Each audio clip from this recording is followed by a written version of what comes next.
Hello and welcome to KYC. Today we're going to talk about Borosil Renewables. Interesting company in the renewable energy space, not so much talked about, and that some flavor of that you'll get when we talk what exactly the company does. First off, I want to try and iron out as to what is it that interests me in this company. One, do things change substantially? There's now an anti-dumping duty by India with regard to glass. Does this change things substantially for the company? That's the first thing I want to understand.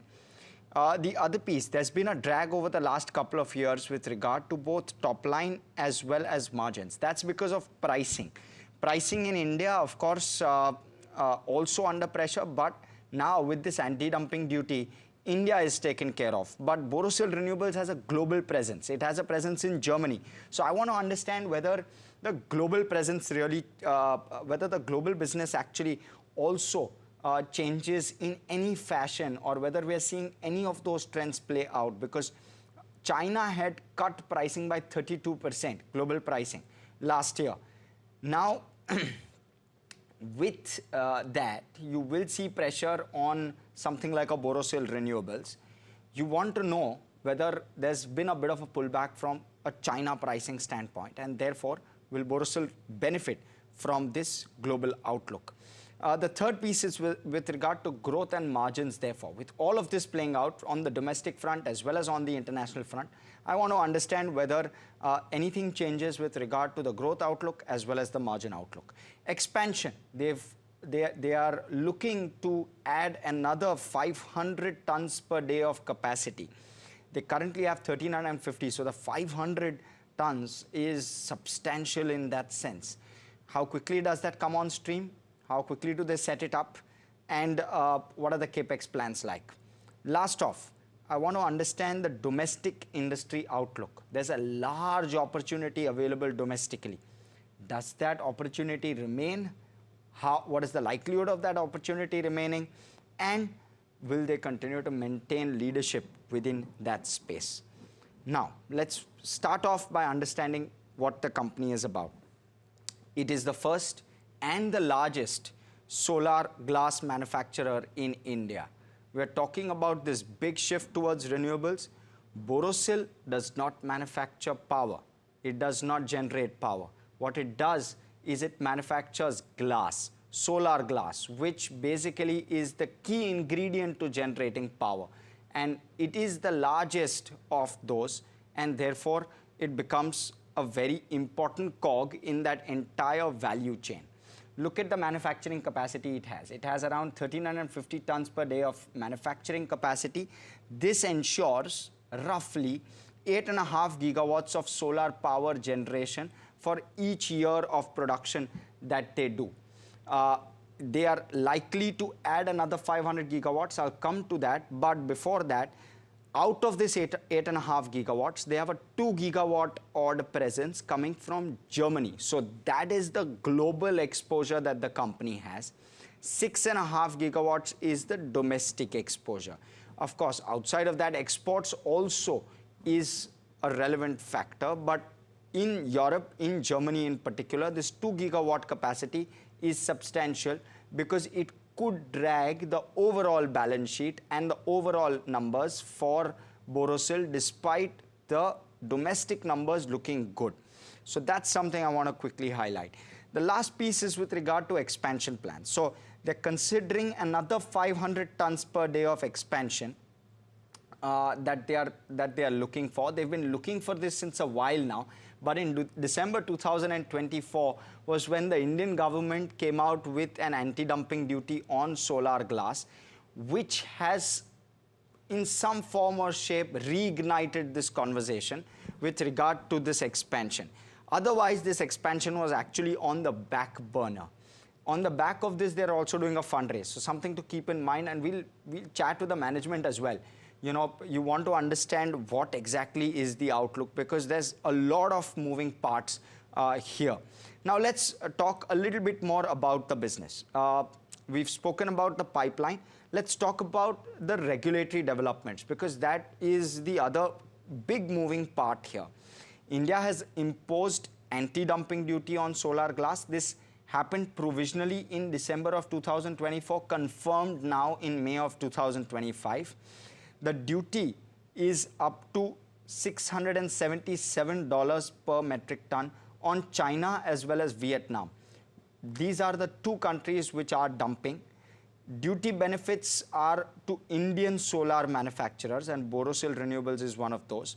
And India imports over 90% of the solar glass that it consumes. So in that sense, it's a large chunk, and to compete is difficult given the fact that you're seeing a 32% price erosion between the months of June 2024 to September of 2024.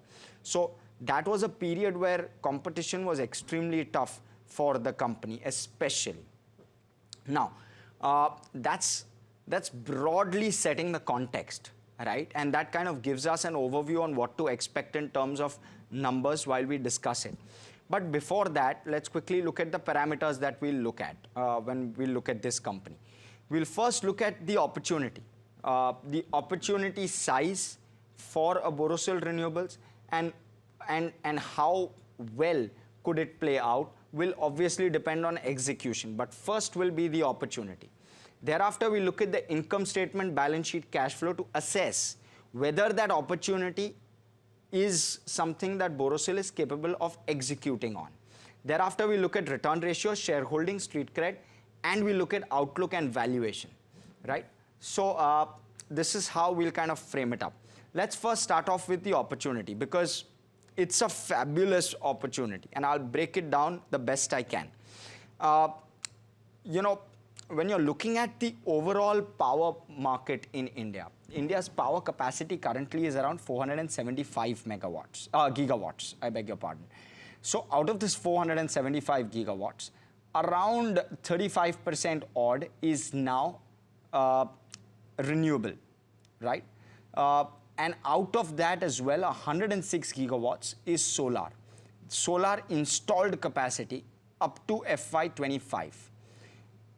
The quantum which is installed in FY25 is 23.5 gigawatts. That's nearly 22% of the overall capacity that India has built till date.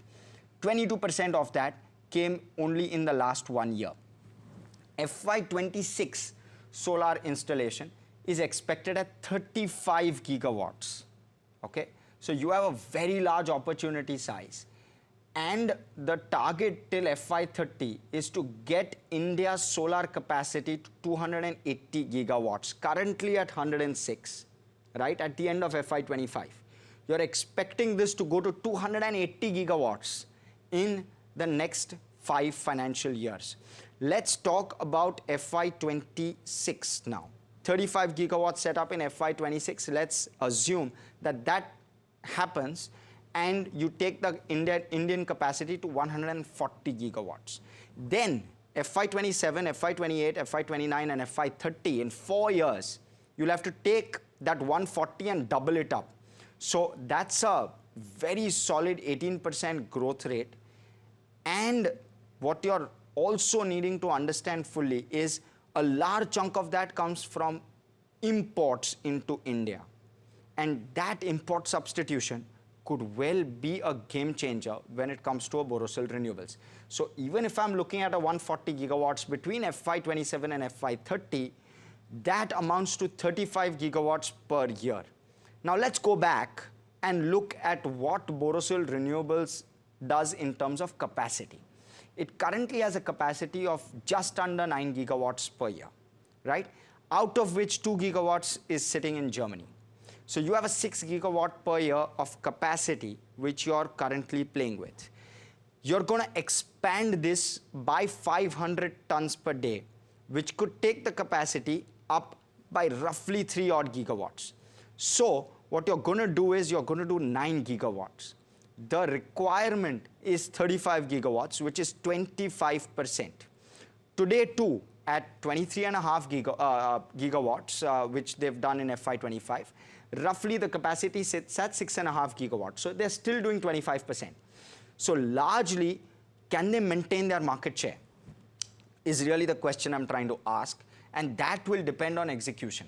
But the opportunity size, is there absolutely any doubt? Doesn't look like, at least at this point, based on numbers and based on India's aspiration to get to that 280 gigawatt solar capacity. Okay, so I've kind of tried to do the best I can to bring this point out, that the opportunity size, there's no doubt about. Let's talk about the income statement now, and this is where it starts to get a little bit tricky, right? They've done very well. So from FY16 to FY23, they've more than doubled their top line, okay? So FY16, it was at 415 crore. FY23, it's at 891 crore. So more than doubled in terms of top line, right? You look at March 2024, that's gone from 891 crore to 1367 crore. Now that's on your screen, okay? And from March 4 to March 25, it's gone up not even 10%, right? So you're seeing pressure, both pricing as well as volume. That's evident with regard to how FY25 numbers have shaped up. FY24, it was okay. All right. Now let's talk about margins therefore, right? Let's talk about EBITDA. The EBITDA number, which used to be in the mid-teens, it was at 14% in FY18, FY19, jumped a little bit to 16% in FY23, but thereafter it has sulked, just 4% in FY24 and 4% in FY25. So you're seeing pressure with regard to where margins is concerned. Pricing is one of those aspects, especially dumping from China. We've heard them complain time and again with regard to that, and that seems to be the problem at this point. Now, in terms of margin profile, we're seeing sharp shrink, and therefore not really looking good.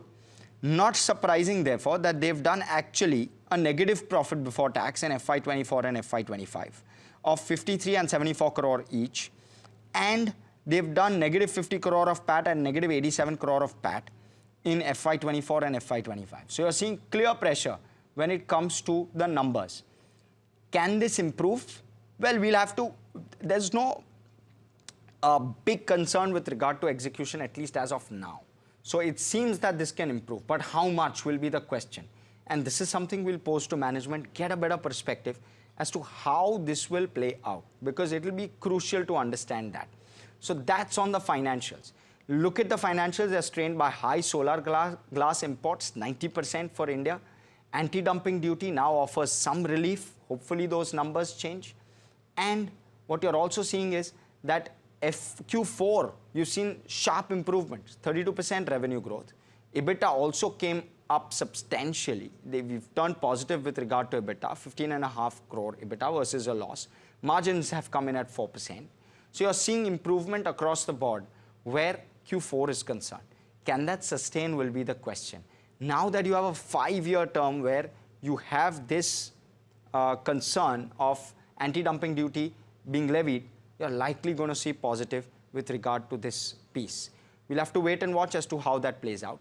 But overseas subsidiaries also continue to impact the EBITDA, the consolidated EBITDA, and that may continue to be so.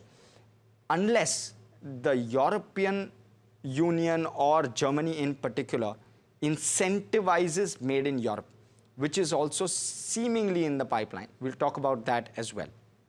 But that is on the income statement. Let's talk about the balance sheet now. The balance sheet does not seem to be a big concern. You're seeing a decent amount of equity plus reserves. You can see those numbers on your screen. The borrowing number sharply lower. This is a 7,000 crore market cap company which has given 15x in terms of the last 5-year returns to shareholders. So clearly standing out in this space. And therefore that borrowing number not looking too large. They're also doing a fundraise, mind you. And there's an equity raise in the pipeline. The equity raise, and I will talk about that. The equity raise is going to be a raise of around 600 odd crore rupees, 700 odd crore rupees. It's a pref issue. Promoters are going to put in 100 crore and non-promoters are going to put in 600 crore. So that's how it shapes up from a balance sheet perspective. We'll have to understand as to how much of this is going to be deployed as part of the new 500 gigawatt facility, if that is going to play out. And we're also going to ask about how quickly are these funds going to be fully utilized. So a couple of those answers hopefully we'll get soon. Let's look at cash flow now. The balance sheet looks fairly good. We'll give it a thumbs up. Let's look at cash flow now. The cash flow, again, is largely under pressure because of the way in which the income statement has played out. So, is this more of a drag? Yes, but we started to see it inch up. So, FY24, FY25, we started to see cash flow from operating activities inch up. That's a likely positive. But the overall cash flow can be negative. That's fine because the company continues to invest in capex heavy projects. But you want to see more with regard to cash flow growth.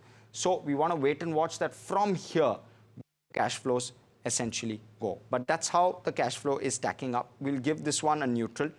Let's look at return ratios. Again, are return ratios the best? Obviously not, because it's a loss-making company. But look at the return ratios in FY21, 22, and 23. This is as per Bloomberg. The return ratios are fairly healthy in all of those 3 years. Can they bounce back will be the question. And if so, how much? Because the company has done a couple of equity raises post that. And therefore, you want to see whether that actually turns around or not. We'll give this a thumbs down for now, because right now there's a sharp drag with regard to return ratios, the ROCE number. Let's now look at the shareholding pattern. Now, this is where it starts to get slightly better. The shareholding pattern looks good.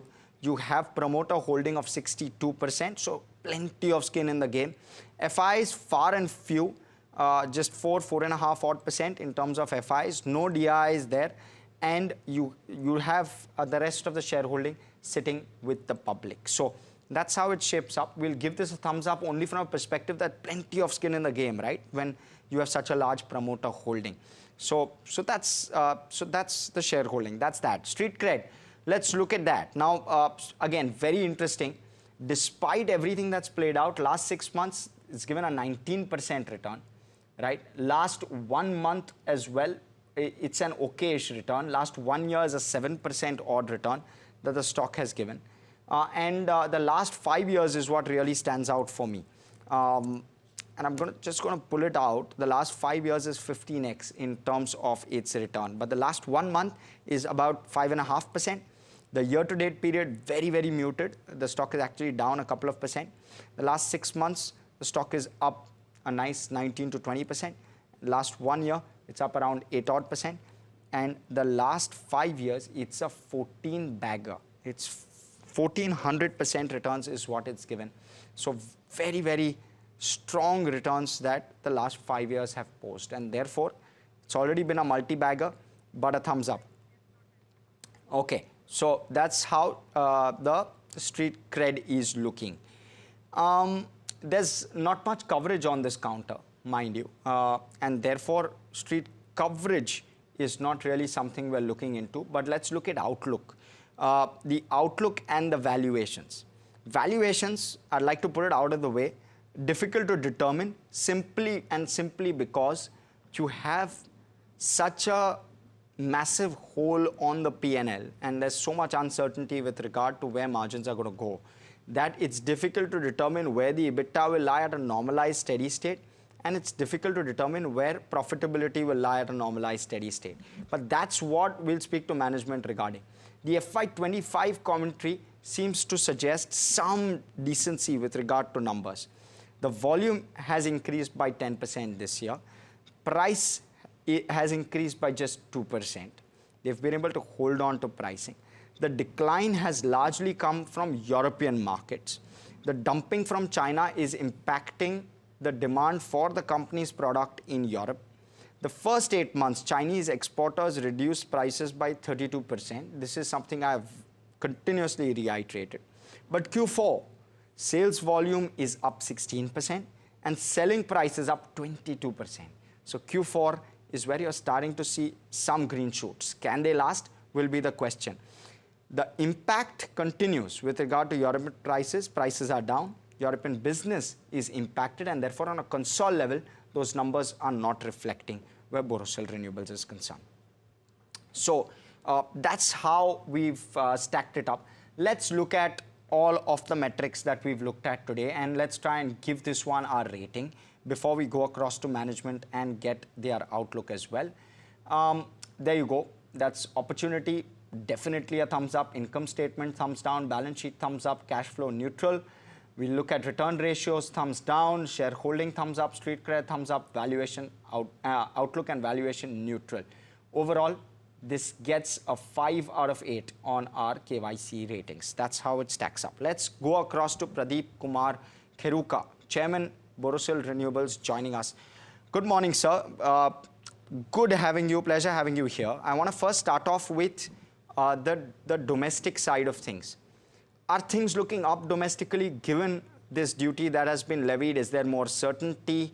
Does this therefore lead to an uptick with regard to the domestic numbers where FY26 to FY30 is concerned? Because now this is a five-year outlook that we can see, given that ADD has been imposed for the next 5 years. Duty is valid till the 3rd of December 2029. In that sense, there is a certain amount of clarity in terms of the selling price. For the rest, there is the question of production, there's a question of demand. I'm happy that both production and demand are seem to be quite clear in their view. The runway seems quite clear. There's no obstacles that you can see, and therefore it should be a clean run between now and 2029 as far as everything seems to be appearing. So this 22% uptick in domestic pricing, can that sustain, and what would therefore the number from a domestic standpoint look like in terms of growth?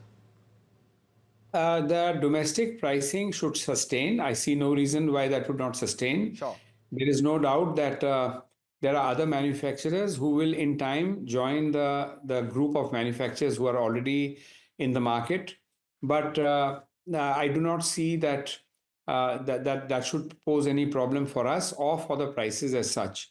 The demand is quite vibrant, and I think whatever glass is available would be taken up by the manufacturers, and so that should be quite steady.